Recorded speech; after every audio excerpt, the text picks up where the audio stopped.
are at the National Market Traders Federation conference. I'm a board member for the National Market Traders Federation. Have a yearly conference here in Stratford-upon-Avon. Have lots of exciting speakers on today. They've asked me to speak. We are going to give them a history of my family, which goes back generations working in outdoor retail, and a history of my business specifically, and how it got to where it's got to today. Well, I'm a board member for the National Market Traders Federation, so and part of the National Market Traders Federation is lots of initiatives like the youth market, where they bring in young people. You can probably see at the back of the hall there, there's some of the youth traders at the back demonstrating what they sell or what they make, and it helps to develop young entrepreneurs through a platform that is affordable for them to get launched. I'm a big advocate for supporting that. We do a lot of work in schools with a lot of the youth traders. It's just a great federation to be part of, because although it's called the National Market Traders Federation, it's very much not just for market traders. It is for all types of traders, whether you work on festivals, events.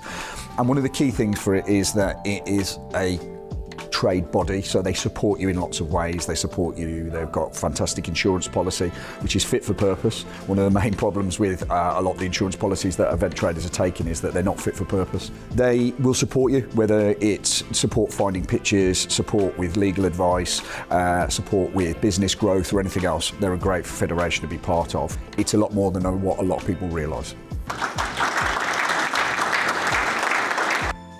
Thanks, Joe. So yeah, as Joe said, I'm Ryan McGillicuddy, and I'm the commercial director for Feast Streat. There's been a little bit of a concern in the NMT office that I'll be able to do this in 25 minutes because I've been known to talk a little bit too much. So with that, I'm going to go back to 1889, and I'm going to do it year by year.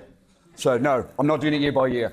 So, but what I thought I'd start with is just quickly skipping through quite how far back the bloodline is for me to trading in the street, essentially. So this is a horse and cart with milk churns on it that actually my great-great-grandfather in West Bromwich, when it was all fields, used to be a dairy farmer. And my great-grandmother, her job was to go door to door. So it was kind of our first... the first roots of us trading in the street. So she would actually go door to door with a bell, and she would ring the bell, and the home dwellers would come out, and she would fill up their churns for them. And sometimes she'd have a little bit of a stick off some of the guys from the houses as well, but she had the horse whip, and she used to show them the horse whip and keep them away. And she was a little bit of a stern lady, which still goes through my family to today. And then eventually, they moved on to selling fruit and veg, and that was because my great-grandfather came back from World War I. He actually had shell shock and had to come back from the war, married my grandmother, and they started a fruit business selling in the street. And a successful business, did really well, and shortly after that, they moved into West Bromwich Market. And some of my family members from the market at West Brom are still in that market trading there today. So that's over 100 years. And as the brothers came in, so the slide down on the bottom left corner there, so there's 4 brothers. As they came into the business, one of those was my grandfather. And this is my grandfather. Me and my grandfather were very close. I was his oldest grandson, and we did absolutely everything together right the way up until he passed away. I still wear his ring to this day, which was left for me by him. And it does make me think that when I'm working, how much has he seen in markets and outdoor retailing, and how much has that been through? He was a big hero of mine, and I learned a lot from him. He had a lot of the classics, really, from getting up at, arriving at markets at 1 o'clock in the morning and flashing the most unbelievable fruit flashes that you've never seen anything like it before. Polishing the apples and making sure that there wasn't even a fingerprint on the fruit when it was being sold. I learned a lot from him. I was helping him selling fruit on the market from 3 years old. So it just kind of was like in my blood and in my DNA, and I just kind of got used to being around that. And as it went on, some of you might recognise this logo from over the back there, LSD Promotions. So for those who don't know, LSD Promotions is run by my family. So my business is separate to their business, but I grew up before my business very much working on those markets, those big Sunday markets, and helping out and doing whatever it needed to do, whether it would be litter picking at the end of the day, whether it would be collecting rents, which was obviously all cash in those days, and I had to go around to all the traders and take the rent from them, and just doing a lot of things. This is my mum here, so probably most people would have told you that although there was a partnership involved, that's probably the real boss there. My dad's at the back there. He'll probably agree with that she was the real gaffer. But one of the great things they did was in the early days of market operating there, they were very much about treating everybody equally. Doesn't matter who you were, where you come from. Everyone was treated really equally and respected and loved. And because of that, they created a successful business. It still goes to this day. And I learned a lot from that. And obviously 20 odd years ago, working on the market every single weekend, this is kind of the food I was eating. And as a vegetarian child who was pretty fussy at eating, it wasn't the greatest meal, even if you're not fussy. So for me, I just felt for a long time, something should be better. There must be something better to eat outdoors than this type of food. And it was rare to find. And so after several conversations with my parents, I said to them, look, I want to try and do something better. I think I could do something better. And so me and my wife, looking a lot younger, 20 odd years ago, decided that we would launch a street food business. Now, we didn't know it was a street food business because we didn't know street food was going to boom the way it did, but we were well ahead of the curve. But what we did decide was we wanted to give it a different image to probably what a lot of people in those days kind of saw as maybe poor quality, whether that would be kind of a big trailer or, another form of catering that maybe had a stigma attached to it. I wanted to remove that. So I decided I was going to try and build something in a marquee using something unusual. So those are Spanish paella pans. So we imported those in and we were trying to think what type of food to sell. And I think if we'd have gone with paella or Venezuelan food from a shipping container 20 odd years ago in the street market, I think a lot of people, depending on the location obviously, but I think a lot of people, that was in Kidderminster, and I think a lot of people would have just gone, I'm not sure what that is, I'm not sure I'm ready to buy that. People were a little bit less adventurous as they are now. So we decided to stick with hot dogs. But instead of doing hot dogs the way you would probably typically get a hot dog at an event, we decided to go with award winners from a local farm that reared their own pigs. And we decided to go to a local bakery, buy fresh bread from them that was delivered to us that morning. It was warm, it was soft, it was delicious, and we just chopped real onions, not some kind of rehydrated porridge that tastes of onions, the actual proper onions that were chopped up very coarsely and then put into those pans and reduced down in water. And the smells used to waft for miles, and people would come looking for it. And when they saw it, they'd not really seen anything like this before. They'd never seen anything that looked like this, or very rarely anyway, especially in our area. And because of that, we started to expand. And as you can see, it wasn't exactly the Amazon fleet, but it just about got us from A to B occasionally. And we started to do well. And because we had a USP, and our USP really was quality food, and that's all it needed. In those days, it was quite hard to find. So we started getting people asking us, can you come and do our event? We were working for local authorities all over the country. We were doing private event organisers, markets.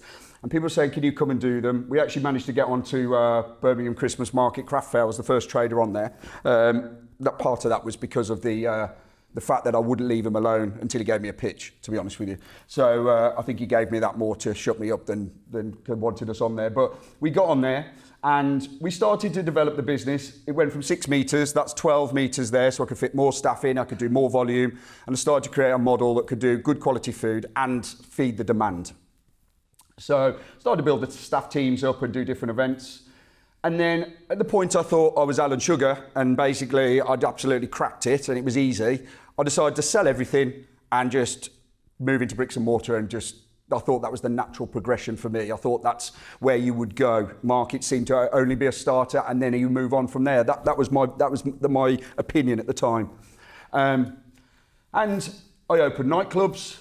I put the money into bars. I put the money into restaurants, sandwich shops, and I even put it into a 4,000 capacity event arena, which hosted concerts, MMA shows, exhibitions, everything you could think of.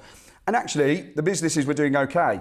Until we had a situation outside one of the venues which was mishandled by a manager that was employed by me, and we lost the licence. Now, we won the licence back at appeal, but by that point the damage had been done really through the press. And the strain of the financial strain on this pulled the whole group down for me. And the company goes into administration and goes bankrupt. And I'm back at square one trying to understand where I go from here now because it's all gone. So I thought to myself at this stage, right, I just need to stick with what I know, and I need to go back to my roots, and I need to go back on the market, and I need to build myself up and see where we go from there. And I thought it should be straightforward enough. I know the business and I'm in my lane. So I create Feast Streat, and at this point, street food has started to boom. So I think to myself, it needs to look a bit quirkier than it did before. It needs to look a bit street foody. So I thought it was going to be as simple as create it, similar menu, and make it be have a more of a quirky image. So we do that, and then I realise we've lost our USP because we've now got a saturated market, lots of street food vendors, lots of great independents, loads of people doing all sorts of cuisines from all around the world and doing it really, really well. And I thought, right, this is not working the way it worked all those years ago. So I started trying to find a gap in the market. And as you can see, it wasn't the prettiest, but we were trying to find what was a good seller. Is there a new route to market here? So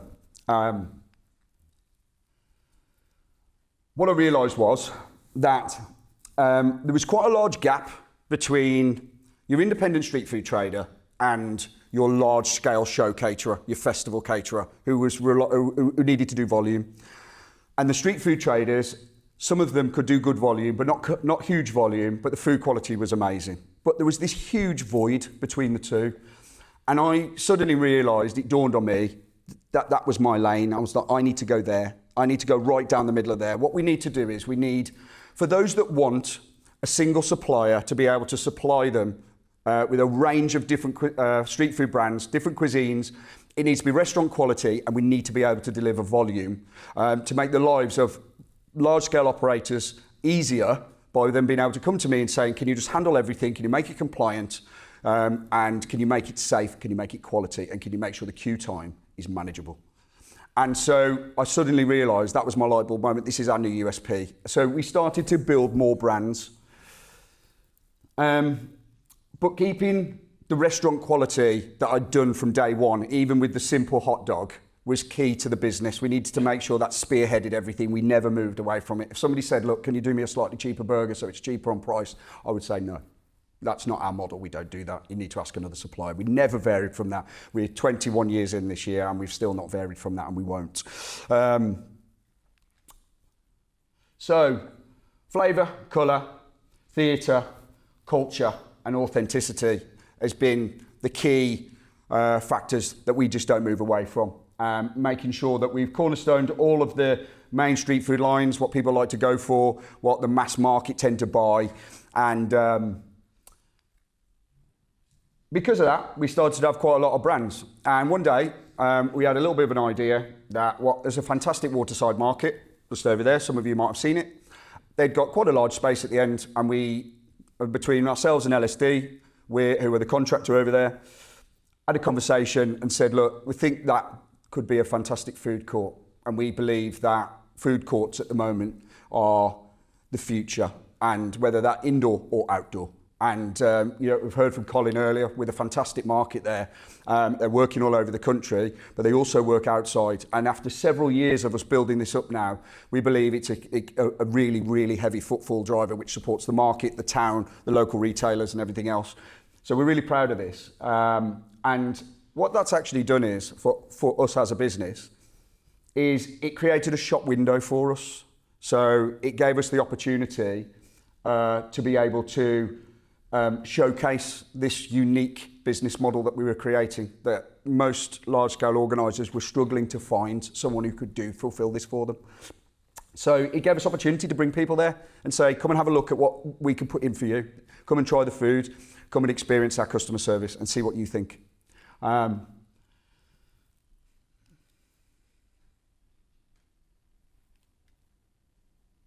If it'll change.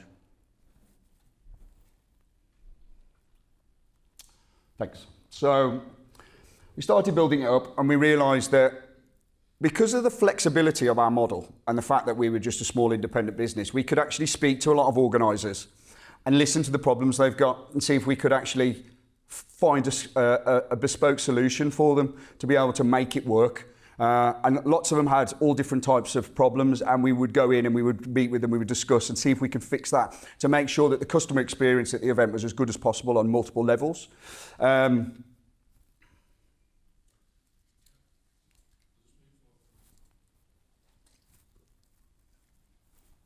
There we go. So, yeah. So, this particular festival, so that's 72 metres of street food, that is, there, multiple brands. This festival came to us saying that they had got a huge problem with queuing and they needed someone to come in and make the food quality better because the experience has been bad, and they need the queue time to be reduced. And they'd only opened the festival a couple of years and had awful feedback on this particular area of the festival, and it got obliterated all over social media, and they needed to correct it because they felt they would probably got one more chance before everybody says, right, enough's enough, we're not buying tickets anymore. So we went in and we created what got nicknamed, thank you, the Great Wall of Street Food by some of the other traders that were in there. And we put that in. And we put huge back-of-house kitchens in there. We put in some big trucks out the back with all the refrigeration in. I put teams of chefs in there. And there was probably 2 people at each counter at any one time. The people were really happy. The food quality had gone right up. This side operation didn't affect the quality. It was really, really good. And we completely cracked it for them. They were over the moon. The customers were happy. They got served nice and quick. But because of that, we realised we needed to be able to support an operation that was moving to be this size, we needed better infrastructure. So we started to put an operations team together, an operations room where we could do briefs, debriefs. We could start talking about all the planning and make sure that everything was planned really meticulously. And we needed central distribution, so we needed a central area.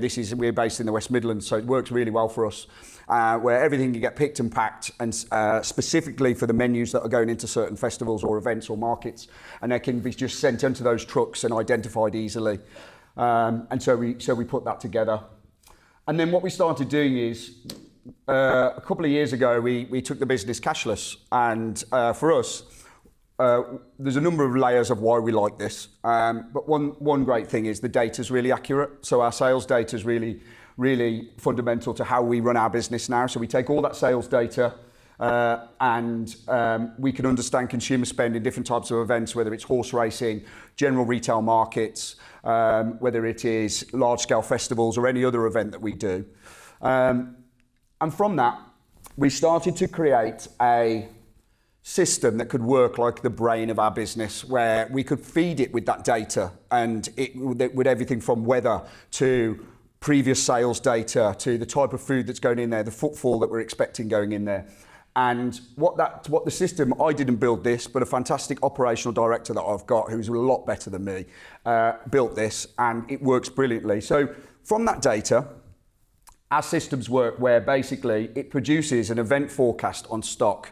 So how much stock we need and how much needs to go into that event to make sure that we don't sell out and we can service the demand that's there. The system also works out the location, so what truck it needs to go on and where it's going. And it also works out the locations on site. So if, for example, you have got multiple locations on site, it will print off the individual ingredients that need to be picked and where they need to be put, so that when the trolleys come off the trucks, they can be identified. That one's going over there, that one's going over there, to streamline the process on site. And it also does everything else, like it'll give us the exact ingredients. And we had to do a huge session of weighing tiny crispy onions and other things to get the exact details to be able to put this system together and make it work. And then it'll tell us how much cleaning products we need, how much packaging and consumables. And then it's all picked and packed off those sheets by a team in our depot and sent out to events nationwide. And so because of that system and because of the structure and because of it working really well, we started working with some of the biggest festivals in the country, some of the biggest brands in the world like Live Nation. And we just started doing a lot of work in that sector. We started to build our staff teams and our payroll team so that we didn't have to use agency staff. We could have proper employed staff so that they can be on payroll, they can be building a good credit rating, and they can be trained on our system so that our unique business model wasn't confusing for an agency staff member who comes in. And then after a while, I realised that actually a lot of the problems that the public event market were having, the corporate market for doing events also had similar issues. So we wanted to try and help those fix those issues, and we started working with this bowler. Some of you might have seen it. It was on Top Gear. So they are a Defender rally race team, and they're owned by Jaguar Land Rover. They came to us and said, look, we're trying to find a catering partner who can go all over the world with us and try and service our race drivers, our pit teams, and is this something you can do? So we sat down, we worked it all out, but they wanted us to immerse ourselves in their team. They wanted us to wear their brands. They wanted us to have marquees that had their brands on. So we agreed to it all, we made it all work. You can see the uniforms there. You can see in the top left corner there, the catering marquee was all branded with their brand. So we just immersed ourselves in their team. So, and we just travelled all over the world with them, doing all their races. This one here is them in Spain, where we just cooked for them tapas and Spanish dishes for them. And then, and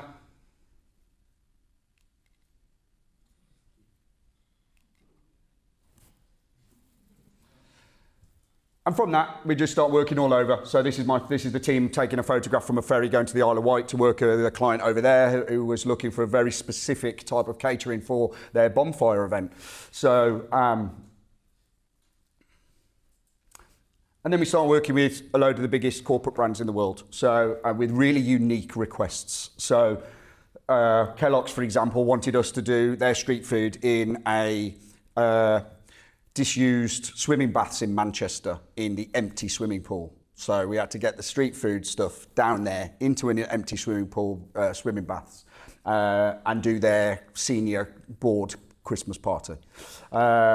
We did Amazon, where they closed the line basically and said you need to feed 40 people every 40 minutes. So you've got 1 minute a person, and a guy stood there with a stopwatch clicking and making sure that we didn't take a second longer because it would have cost them thousands of parcels. And a load of other really unique jobs for all of these brands that probably most catering people would have said, I'm not really sure how to do that. Then we get a call from the Olympic Committee about Birmingham 2022, where we were asked to do 5,000 meals in the morning, 5,000 meals on the night, and we had to do that for 10 days straight. So a challenge in itself. And from that, we got a call from a company called Arena Racing Company. Some of you may know them. So large-scale horse race operators. And they came to us saying that they wanted to try and improve the range of food that's offered there on their big days. So they're a hospitality company, so they make their money off food and drink.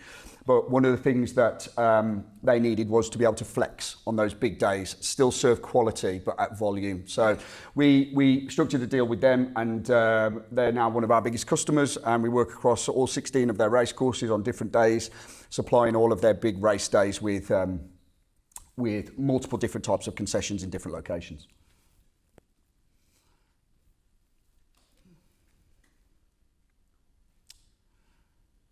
So, coming towards 2025, I realised that actually we were building fantastic process. We got really great systems in place, but actually I felt that the stalls were a bit dated. They didn't look like the service that we supplied, and I felt like we needed to improve that.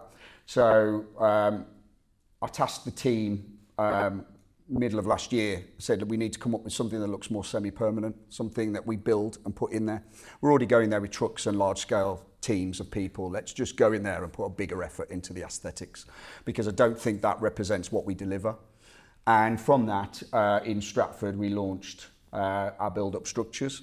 So these can be put in and taken down on a one-day commission. So the food court that you might have seen over there, some of you, if you came yesterday, those were in like that.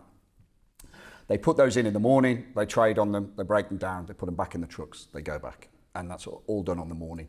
And that can go in with 10 of those units. So there's 6 there, but we can put 10 of those units in and be on the preparation within the hour. So it's a good streamlined operation. And then Once we launched these, our racing client loved them, which was really our aim, because obviously a lot of those very picturesque race courses, it looked even worse in there really. Some backdrops, it didn't look too bad, but the pruned grass and flowers, it needed an upgrade. So we did it, and they came to us and said, couldn't you put those in and just leave them in? Which I was more than happy with that. So at the moment, that's AI, but we are already started building the frameworks for these. These will be going into multiple race courses across their group, where we'll be putting them in either on a seasonal build and taking them down again at the end of the season and storing them. Those are all going in at the moment. So that's kind of what they will look like, similar to what ours are now, but they'll have proper floors in them, and we'll be able to put refrigeration in them. It won't need to be so temporary build up like we do now. And so brings us to today. Let me just go back through my slides because I haven't been keeping up. So we come to the final day, and where am I? There. So for us, markets are the heart of our business, both as our origin and continued driver of growth. What began as a humble market stall has evolved into a company that now supplies events across the globe, yet those roots remain central to who we are. Markets represent more than just a place to trade. They are where our family history was built, where relationships with customers were first formed, and where our reputation for quality and service was established. Today, markets continue to serve as a shop window of our business. They provide a direct connection to customers, allowing us to showcase our products, test new ideas, and maintain the authenticity that sets us apart in a competitive global events industry. This visibility not only strengthens our brand, but also fuels expansion by attracting new opportunities and clients. In many ways, markets are both our foundation and our future, grounding us in the heritage while continuing to play a vital role in our ongoing success and growth. And so I'd just like to finish with just a quick 1.5 minute video showing a little bit of our business now really, and a little bit of the history through the years. Final slide. Thanks, hopefully that wasn't too painful. I've got a question for you, so I'll hand the mic to him and then we'll break it for the room. Is anybody in the room got a question? Hi, Ryan. As you know, we've gone on this journey together. We started in 2013 with our family business on Ward's side. And I've watched you grow, and you watched us grow successfully, both of us on different levels. But I think in the early days, the critical point was that we had on board, we had the councils, we had the operators, and the traders, and everybody respected each other, and everybody seemed that we were all stakeholders in that event, in Ward's side. All got on well. It would be nice if it happened everywhere, and I think that was why Stratford is so successful today, because I say all the council operators and ourselves have done grew together. Yeah, I agree. I think it's been a journey, hasn't it? And of constant communication, whether it be positive or whether it would be any areas that I think we need to work on. And I think that open dialogue, I mean, even right the way up to the launch of the food court, which I think has helped no end. The council supported it, LSD supported it, and I think by everybody working together with that. And then, you know, not long after that, we've got a huge boom in fantastic food courts. And I think many years ago, people used to dot the food all separately on events because they thought that was the best thing to do, whereas grouping them together has created atmosphere and has created like a dining experience, and I think it works better, and that's kind of come from the communication between us all, of all people involved, I think, which has always been really, it's always been really easy, hasn't it, really, for the communication. Right. So with your current experience of, you know, your current business being as big as it is, what would you say with that experience, if you was to start all over again, would you do to kind of grow a small business? Well, I mean, obviously you can see from the history I gave you there, it's been a bit of one of those for me. And although there's been a lot of learning from that, I think I'm a very rounded business person now because of that. I'm not saying I would choose to go through that again. I don't think I would. But taking the positives out of that, I think it's made me rounded. And I think probably the biggest lesson for me, and everybody's different, everybody has their own journey and their own lane. But for me, I think I looked down on my own family's industry a little bit. Like, I think I'm better than the market and I think I can move on from this. And I think it was arrogant and egotistical. And I think for me, my journey was to do what I do really well and in the outdoor space. And I think we've done that really well. And I think I'm a little ashamed of that now, because actually I realised that it was my heritage. It was great. My grandfather, my family, it was good enough for all of them. And so I think for me personally, I would have just stayed in my lane. I think individually, I think it is about making sure you're still passionate about it, that you feel it's viable. But I think the number one thing is also, when you're growing, to manage cash flow. I think that's the absolute bottom end of it all. Profitability secondary. But if you've got the passion and you are taking the risks you can afford to take with your growth, then I believe you'll get there. But I think it's either that you're not passionate enough, or that you have managed your cash flow, which stops people. And I think if you get those two things right, you can go a long way.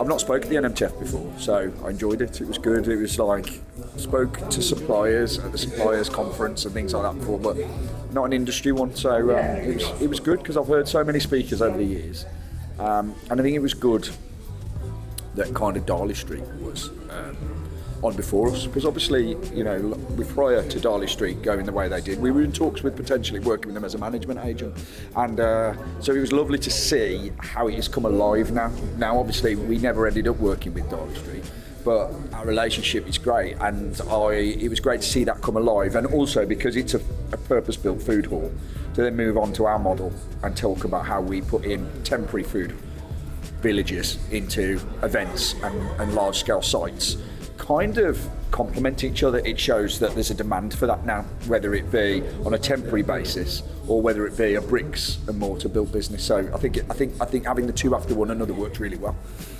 What do you get out of it as a business? Do you mean as in the conference? Yeah. So for me, it's great for networking. There's a lot of local authorities here.